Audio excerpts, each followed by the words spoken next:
ଓହୋ 4 କୋଟି ପାଇଲେଣି। ଓ କେଡେ କଣା ତାର ବିମ୍ବର ପୁରା ଏଭଳିଆ ବିମ୍ବର ଧରମ କେରାଣ୍ଡେ ବଉରାଡି କଣ ଧରୁଛ 20,000 30,000 5,000 2,000 এইগুড়ାକ ଧରିକି ତମେ ଆମକୁ ଶୁଣଉଛ।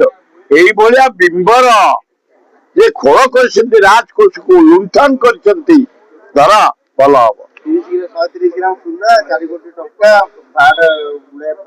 ଆରେ ବାପରେ ବାପରେ এইଭଳିଆ ଲୋକକୁ ଧରିବା ଦରକାର ତାହେଲେ ଭଲ ହବ। ବୋଲ ବାଜିକି ଆମେ ଧନ୍ୟବାଦ ଦବୁ। ଆଉ 5,000 3,000 2,000 20,000 ଏଇଭଳିଆ ଦେଖାହଉନି ଆମକୁ। ଲଜ୍ଜା ଘୋର ଲଜ୍ଜା। ଏମିତି ବଡ ବିମ୍ବର କୋଟି ଯୋଉ ଧରା ହଉଛି ଧରିବା ଦରକାର। ଲୁଟ କରିଛନ୍ତି ରାଜ୍ୟକୁ ତାକୁ ଧରିବା ଦରକାର ଜେଲକୁ ପଠେଇବା ଦରକାର। ଧନ ସମ୍ପତ୍ତି ବାଜ୍ୟାପ୍ତି ହବା ଦରକାର। ଗରିବ ଜନସାଧାରଣ ପାଇଁ ସେବାରେ ଆସିବ ସେ ଟଙ୍କା ଭଲ ହବ।